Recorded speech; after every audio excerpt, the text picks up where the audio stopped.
हम्म।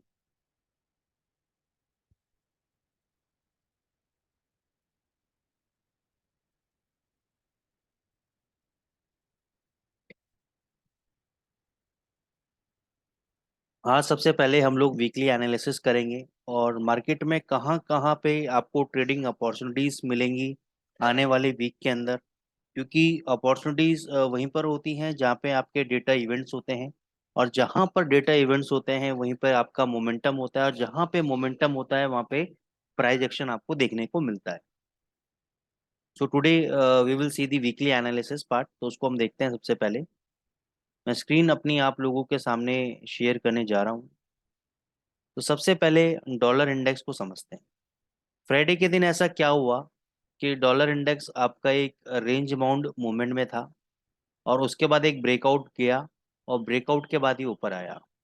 तो सबसे पहले आपको समझना पड़ेगा कि काफी टाइम से, एक महीने से एक किस्सा चलता हुआ आ रहा है यूएस डेट सीलिंग का। सीलिंग को अगर मैं और आसान शब्दों में लिखूं तो उसका मतलब है लिमिट, यानी उधार लेने की लिमिट। तो अमेरिकन गवर्नमेंट की उधार लेने की लिमिट थी 31.2 ट्रिलियन डॉलर्स, जो कि एग्जॉस्ट हो चुकी है। एग्जॉस्ट होने के बाद गवर्नमेंट का था कि भाई और उधार नहीं ले सकते, लेकिन 1 जून को ये एग्रीमेंट करना था गवर्नमेंट को कि भाई थोड़ा सा जो लिमिट है उसको इंक्रीज किया जा सके, ताकि हम लोग जो गवर्नमेंट एम्प्लॉयज हैं, मिलिट्री के एम्प्लॉयज हैं, पेंशनर्स हैं, उनकी सैलरीज हम लोग दे पाएं और इकोनॉमी को चला पाएं। ठीक है ना। तो ये जो साइन था एग्रीमेंट, ये ऑलरेडी हो चुका है। तो डेट की जो लिमिट है वो इंक्रीज हो गई, जिसकी वजह से अमेरिकन मार्केट्स के अंदर एक खुशी का माहौल आया। अगर ये लिमिट इंक्रीज नहीं होती तो अमेरिकन मार्केट आपका रिसेशन के अंदर चला जाता। रिसेशन के अंदर का मतलब है कि जो मिलिट्री के लोग हैं, पेंशनर्स हैं, गवर्नमेंट एम्प्लॉयज हैं, फेडरल एम्प्लॉयज हैं, उनको आपका पेमेंट नहीं मिलता, बेसिकली उनको सैलरीज नहीं मिलती। और ये बहुत मतलब 50 साल पीछे चला जाता है अमेरिका। लेकिन अभी तो गवर्नमेंट ने शॉर्ट टर्म के लिए खतरा टाल दिया है, लेकिन यस, ये खतरा लॉन्ग टर्म के लिए बना हुआ है। अमेरिकन इकोनॉमी कभी भी ब्लो ऑफ हो सकती है।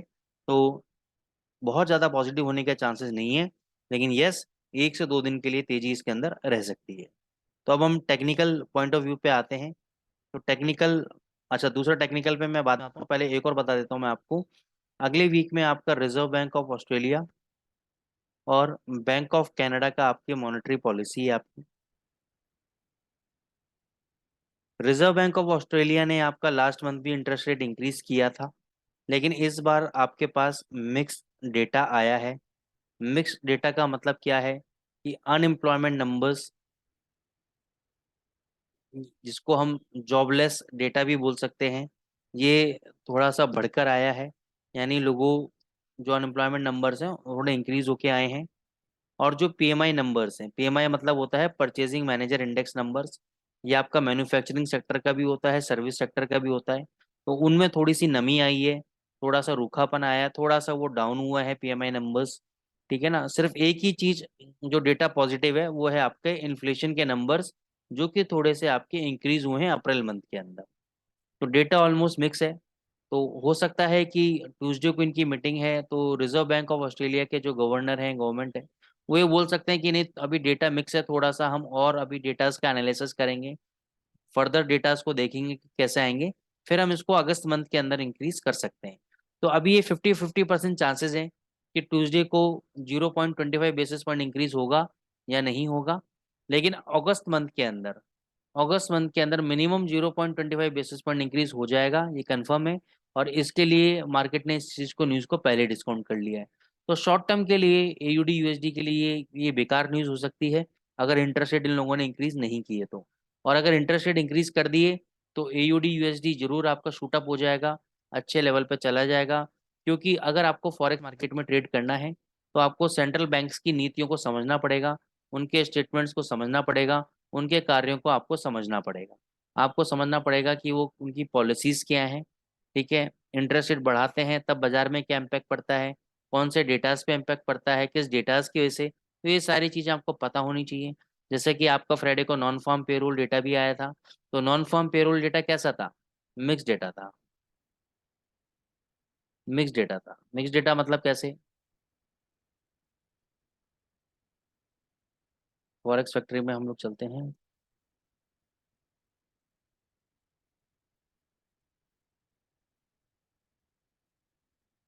ये देखो, आपके जो नॉन फार्म एम्प्लॉयमेंट चेंज है वो तो आपका बेटर आया है, लेकिन अनएम्प्लॉयमेंट रेट आपका इंक्रीज हुआ है।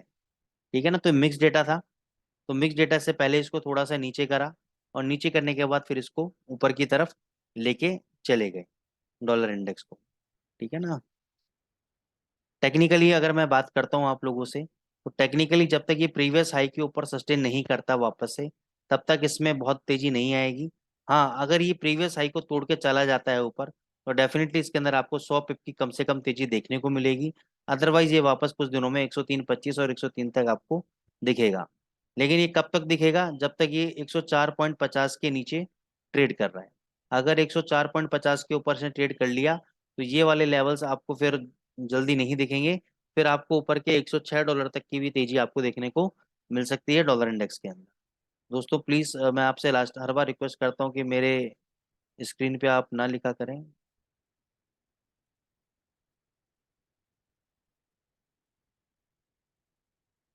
ठीक है, अब आ जाते हैं हम यूरो यूएसडी के ऊपर। यूरो यूएसडी ने बहुत अच्छा एक वी शेप रिवर्सल रैली दिया, या इसको आप कह लो कि inverted head and shoulder breakout देके अच्छा भगा है। तो इसमें अभी थोड़ी सी तेजी बाकी है, लेकिन सिंस अगर डॉलर इंडेक्स और यूरो यूएसडी, मतलब जो यूरो है और डॉलर है, उसके अंदर विपरीत दिशा में चलने वाली एसेट्स हैं। यूरो अगर ऊपर जाता है तो डॉलर नीचे जाता है, और यूरो अगर नीचे जाता है तो डॉलर ऊपर जाता है। तो जब तक डॉलर इंडेक्स ऊपर है, यूरो नीचे है। लेकिन अगर मैं यूरो का इंडिविजुअल एनालिसिस करता हूँ, तो एक बार इसको 660 तक, 660 के लेवल तक इसको आना चाहिए। यहाँ पे एक बाय ट्रेड आपको लेना चाहिए। 600 का स्टॉप लॉस आपको लेना चाहिए। अभी 600 के नीचे गया तो ये 550 का आपका नेक्स्ट सपोर्ट है। वैसे मैं स्ट्रॉन्ग सपोर्ट, अगर मैं बोलूँ कि अप ट्रेंड कब तक है, अगर मैं दो टूक शब्दों में बात करता हूँ आपसे, आप मेरे से पूछते हो सर ये भूल जाओ कि सपोर्ट कहाँ है, रेजिस्टेंस कहाँ है, आप मेरे को ये बताओ कि ये अप ट्रेंड कब तक वैलिड है, आप कब तक इसके अंदर आप तेजी खेलोगे। तो 1.0500 मेरे लिए लेवल है। जब तक ये लेवल होल्ड कर रहा है मेरे लिए तेज है। उसके बाद मैं मंदी में आ जाऊंगा, उसके बाद 300 भी आ सकता है, 200 भी जा सकता है, मेरे को नहीं पता, लेकिन 500 जब तक ये होल्ड कर रहा है तब तक ये मेरे लिए तेजी में। उसके बाद मैं मंदी नहीं, तेजी नहीं खेलूंगा मैं। ठीक है ना। लेकिन फिर भी मैं तेजी इस तरीके से नहीं खेलता कि 150 तक मैं होल्ड करूं। 660 पे मैं बाय करूंगा, 600 पे मैं एसएल काट के बाहर आ जाऊंगा। अगर इसके नीचे क्लोज हुआ तो फिर मैं दोबारा 550 से बाइंग करना चालू करूंगा, 500 का एसएल दूंगा, और फिर दोबारा मैं 100 पिप के लिए टारगेट खेलूंगा। तो अगर वो वापस नहीं गया, यहीं से पलट गया तो गया तो गया, कोई दिक्कत नहीं है। मैंने लॉस बुक कर लिया तो कर लिया। ठीक है ना। ये जब तक आपका ये माइंडसेट, ये एटीट्यूड नहीं होगा आपका, तब तक आप ट्रेडिंग के अंदर कामयाब नहीं हो पाएंगे। ठीक है दोस्तों, अब हम चलते हैं जीबीपी यूएसडी की तरफ। जीबीपी यूएसडी में भी मैं बुलिश हूँ। जब तक ये $2300 के नीचे नहीं ट्रेड होता है, 2300 के नीचे गया, तो ये 300 पिप कम से कम गिरेगा। तो होल्ड मत करना 2300 के नीचे। जब तक 2300 का लेवल है, तब तक आप एवरेजिंग भी कर सकते हो, होल्ड भी कर सकते हो। टारगेट इसके 2600 के और 2800 के इंटैक्ट रहेंगे। ठीक है ना। लेकिन 2300 के नीचे मैं इसके अंदर बियरिश हो जाऊंगा।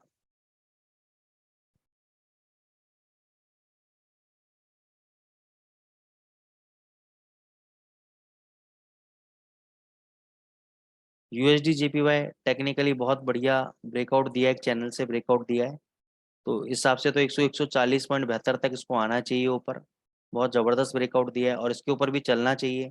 तो अगर मैं खाली यूएसडी जेपीवाई का ट्रेड देखता हूँ, तो मेरे को तो ये बुलिश लगता है, और लगता है कि 41 भी जाएगा, 42 भी जा सकता है।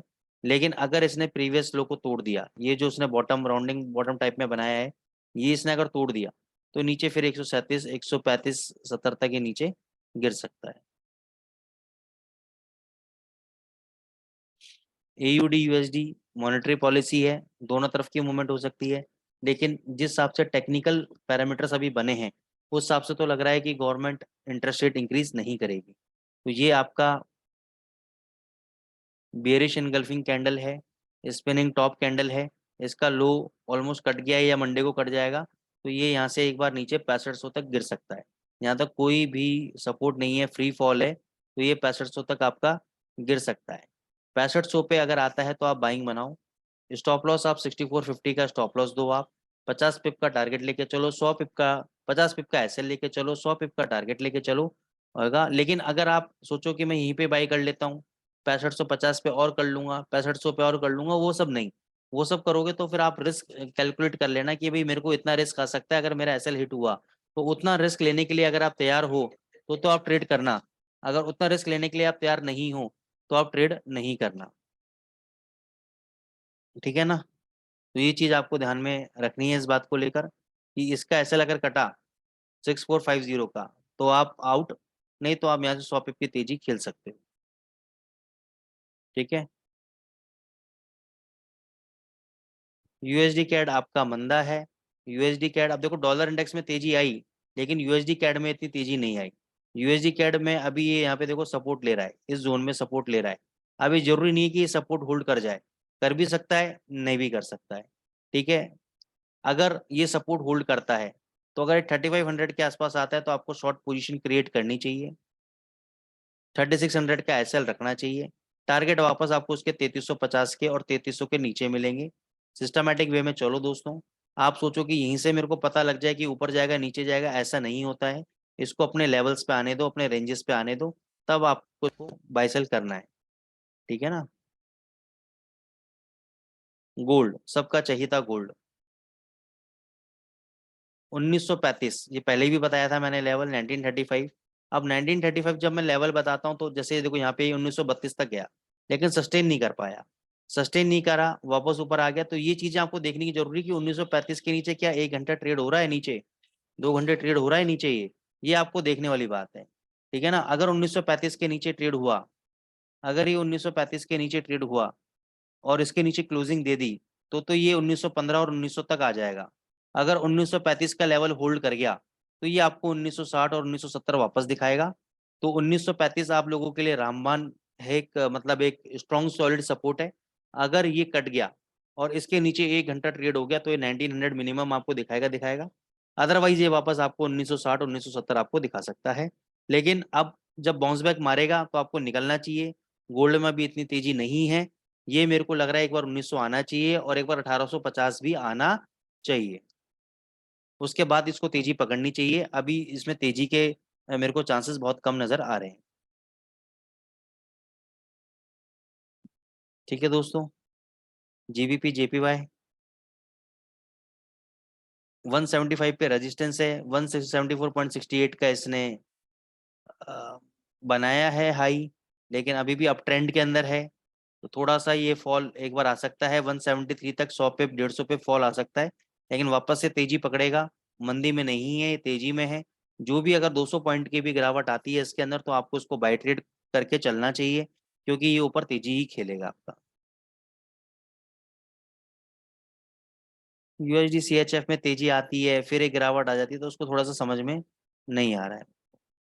ठीक है ना। तो ये आपके करेंसी पेयर के एनालिसिस थे। अब हम चलते हैं स्ट्रेटेजी पार्ट पे। ठीक है ना। और स्ट्रेटेजी पार्ट को समझने की कोशिश करते हैं।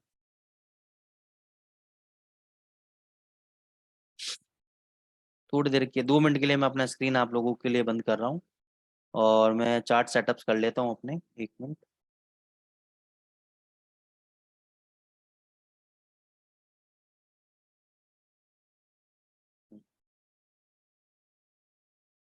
मैं स्क्रीन आप लोगों के सामने शेयर कर रहा हूँ। आपको एक इंडिकेटर लगाना है, 1 घंटे का चार्ट है। आपको मैं 4 5 करेंसी पेयर के अंदर और गोल्ड के अंदर इसका मैं बैक टेस्टिंग करके दिखाऊंगा, आपको मज़ा आएगा। 1 घंटे का चार्ट है, क्योंकि ये फ्री वेबिनार है और ये प्रीमियम कंटेंट है, मेरा प्रीमियम इंडिकेटर है। मतलब प्रीमियम इंडिकेटर मीन इसके रूल्स जो हैं प्रीमियम है। तो वो जब आप हमारे एडवांस क्लासेस ऑलरेडी चल रही हैं, आप एडवांस क्लासेस में जब ज्वाइन करेंगे, ठीक है, तो आप इसके अंदर समझ सकते हैं सारी स्ट्रेटेजीज में। वहाँ पे आपको विद स्टॉप लॉस स्ट्रेटेजीज बताऊंगा। अभी मैं आपको इसमें एक एंट्री पॉइंट दिखाऊंगा। ये एंट्री पॉइंट लेने के बाद ये कितना मूवमेंट देता है। टेक प्रॉफिट और स्टॉप लॉस आपको खुद अपने लिए कैलकुलेट करना है। Don't expect us from this webinar कि आप मैं आपको सारी चीज़ें फ्री ऑफ कॉस्ट बता दूं। यहाँ पर थोड़ी मेहनत आपको भी करनी पड़ेगी। यहाँ पर आपको मैं इंडिकेटर बता रहा हूँ, एंट्री पॉइंट बता रहा हूँ, अब थोड़ा सा दिमाग आपको एग्जिट में और एसएल में लगाना पड़ेगा। तो सबसे पहले आपको जाना पड़ेगा बुल ट्रेडिंग।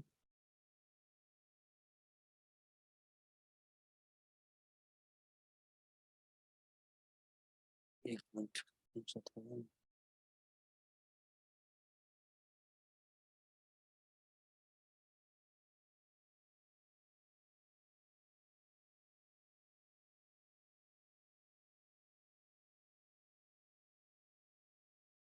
तो आपको ये बुल ट्रेडिंग 15 ट्रेंड मास्टर वाला इंडिकेटर आपको लगाना है इसके अंदर।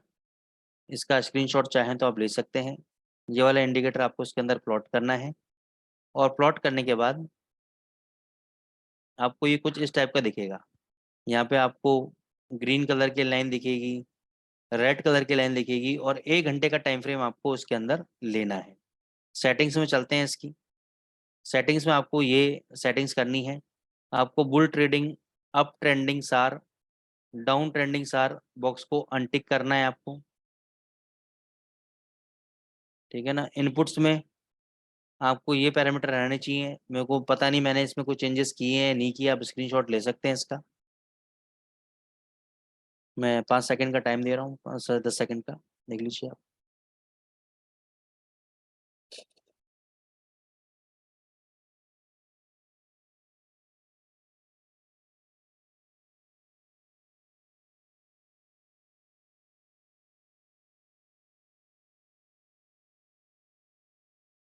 ठीक है दोस्तों, अब आपको करना क्या है,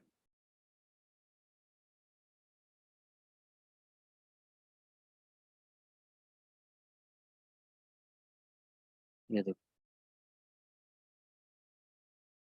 यहाँ पे जब भी आपका रेड कलर का सिग्नल चालू हो जाएगा, ये इसको आप मूविंग एवरेज बोल देता हूँ उसको मैं, ये ट्रेंड मास्टर लाइन है, लेकिन इसको मैं मूविंग एवरेज के नाम दे देता हूँ। तो ये मूविंग एवरेज में जब भी आपको मान के चलो ये रेड कलर का सिग्नल चालू हो जाएगा, तो यहाँ पे रेड कलर का आपको एरो दिख जाएगा। इस एरो के नीचे आपको शॉर्ट करना है। इसका जैसे लो है 1.0996, इसके नीचे शॉर्ट किया आपने। ये देखो लो लगाया है इसने 943, ऑलमोस्ट 50 पिप इसने आपको दे दिए। अब प्रॉफिट कहाँ बुक करना है ये आपको देखना है। मैं सिर्फ ये बता रहा हूँ कि जब हमारा एंट्री पॉइंट इसके अंदर मिलता है तब कितना मूवमेंट ये देता है। फिर यहाँ पे इसने देखो बाय दिया, इसका बाई है 1041, और इसने हाई लगाया है यहाँ पे 1092, ऑलमोस्ट 50 पिप इसने यहाँ पर भी दे दिए। अब ये देखो यहाँ पे हम सेल नहीं करेंगे, ठीक है। रीजन बीइंग कि यहाँ पे इसकी रेड कैंडल नहीं है, इसने ग्रीन कैंडल के ऊपर सेल दिया है, तो हम सेल ट्रेड नहीं लेंगे। यहाँ पे देखो इसने रेड कैंडल के ऊपर दिया है तो हम इसमें सेल ट्रेड लेंगे, लेकिन इसका लो नहीं कटा है, लो कटेगा तब लेंगे। यहाँ पे देखो उसने बाय दिया है, किस पे दिया है, रेड कैंडल पे, हम बाय ट्रेड नहीं लेंगे। यहाँ पे देखो रेड कैंडल के ऊपर उसने रेड ट्रेड दिया है, यहाँ पे शॉर्ट ट्रेड लेंगे। इसका है 1.0995, लो कितना लगाया 848, और भी लो कितना लगा दिया 760। 200 पिप कम से कम दे दिए इसने आपको, 200 पिप और भी ज्यादा आपको मूवमेंट मिल गया। लेकिन ये 200 पिप का मूवमेंट हर बार नहीं मिलेगा आपको। अभी देखो करंट लेवल पे इसने बाय कराया हुआ है 764 के आसपास बाय कराया है, हाई मारा है 779, और अभी बाय में चल रहा है यूरो यूएसडी। ये करंट ट्रेड इसके अंदर चल रहा है। अब मैं आपको दिखाता हूँ जीबीपी यूएसडी के अंदर।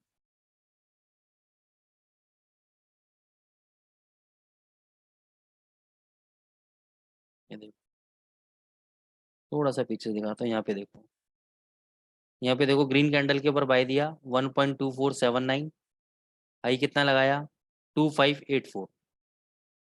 यहाँ पे ग्रीन कैंडल के ऊपर रेड सिग्नल दिया, नॉट वैलिड, बाय नहीं करेंगे। यहाँ पे देखो सेल नहीं करेंगे, सॉरी, यहाँ पे बाय करेंगे। ग्रीन कैंडल के ऊपर बाय दिया 2523, कितना मूवमेंट है देखो, 2667 तक गया। फिर यहाँ पे देखो रेड कैंडल के ऊपर शॉर्ट दिया 2582, कितना लो गया 2444।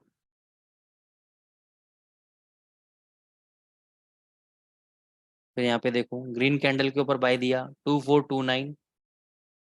अब इसमें क्या कर सकते हो, जैसे कि बाय चल रहा है, बाय करके थोड़ा सा ऊपर गया और नीचे आ गया और अभी भी बाय ट्रेड के अंदर है, वो कैसे पता लगेगा, अगर ये ग्रीन लाइन चल रही है इसका मतलब इसका ट्रेंड अभी अप है। तो यहाँ पे कहीं ना कहीं आप एक सिस्टम बना के आरएसआई लगा के आप री एंट्री ले सकते हो। री एंट्री मतलब एवरेज भी कर सकते हो आप, नॉट री एंट्री, एवरेज कर सकते हो। सीधी मूवमेंट अभी तक ये बाय में है। यूएसडी जेपीवाई, मैं आपको 4-5 करेंसीज दिखा रहा हूँ ताकि आपको कॉन्फिडेंस बिल्डअप हो जाए। देखो यहाँ पे बाय दिया 135.76, हाई लगाया 137.77। दोस्तों 1 मिनट, लेट मी हम सम वाटर।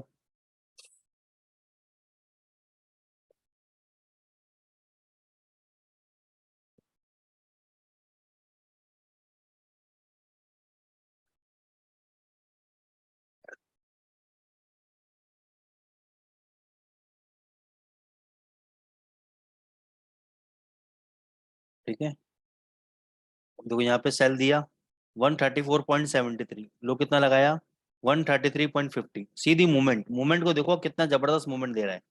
फिर यहाँ पे देखो बाय कराया 135.05, कितना मूवमेंट दिया 136 पॉइंट, 100 पिप का मूवमेंट मिल रहा है आपको इस यूएसडी जेपीवाई पेयर के अंदर। अभी तक देखो ऊपर की ट्रेड पे देखो। फिर यहाँ पे शॉर्ट कराया 139.61, कितना लो लगा दिया 138.43, 100 पिप से ज्यादा दे दिया, ये प्रॉफिट दे दिया आपको। अब मैं आपको सीधे गोल्ड पे लेकर आता हूँ।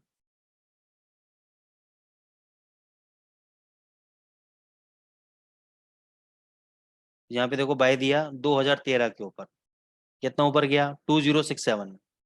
अब आपको देखो इतना बस की है अपने इतना। अब देखो यहाँ पे ट्रेड क्यों नहीं लेंगे, यहाँ पे रेड कैंडल पे इसने बाय दिया है। फिर देखो रेड कैंडल पे यहाँ पे सेल दिया तो यहाँ पे ले लिया, 2011 का लो लगाया, कितना लो आ गया 1952, और कितना लो लगा दिया 1936। फिर यहाँ पे देखो, अब यहाँ पे देखो रेड कैंडल पे दिया, हम बाय ट्रेड नहीं लेंगे। यहाँ पे देखो ग्रीन कैंडल पे दिया है 1968, यहाँ ले लेंगे, हाई लगाया 1983, और अभी बाय में चल रहा है। ठीक है ना, अभी शॉर्ट ट्रेड नहीं दिया, हो सकता है कि मंडे को दे दे शॉर्ट ट्रेड, लेकिन अभी ये शॉर्ट ट्रेड आपको नहीं मिला है। ठीक है दोस्तों, अब इसमें आप चाहे 15 मिनट में यूज करके देख सकते हो, मेरी रिकमेंडेशन नहीं है। जैसे 15 मिनट में देखो यहाँ पे ग्रीन कैंडल पे दिया है, तो मेरी रिकमेंडेशन नहीं है। आप चाहो तो चेक कर सकते हो, देखो ये यहाँ पे आपको दिया, ग्रीन कैंडल पे दिया, यहाँ पे देखो, तो यहाँ पे क्या मल्टीपल ट्रेड्स आपको फेक सिग्नल मिलेंगे, इसलिए मैंने 1 घंटे का चार्ट रखा है सोच समझ के इसके अंदर। इसमें आपको फेक सिग्नल बहुत कम मिलेंगे। फिर इसके साथ कुछ प्रीमियम एग्जिट स्ट्रेटेजी भी है, वो मैं आपको क्लासेस में बताऊंगा जब आप एडवांस क्लास ज्वाइन करेंगे। ठीक है, तो आज के लिए इतने ही रखते हैं। थोड़ी तबीयत भी थोड़ी सी ऐसी हो रही है मेरी आज, लेकिन ठीक है, मैंने सोचा कि आपको एक जबरदस्त ट्रेंड मास्टर स्ट्रेटेजी बता देता हूँ। और सबसे पॉजिटिव पॉइंट क्या है कि आज मैंने 4-5 करेंसी पेयर्स में आपको बताई है स्ट्रेटेजी। ठीक है ना, सिंपल स्ट्रेटेजी है, 4-5 करेंसी पेयर्स में आपको बताई है, गोल्ड में आपको बताई है। अब स्कैल्पिंग के लिए मैं आपको एक एडवाइस ये कर सकता हूँ कि जैसे 3 मिनट चार्ट लगा लो आप गोल्ड के अंदर।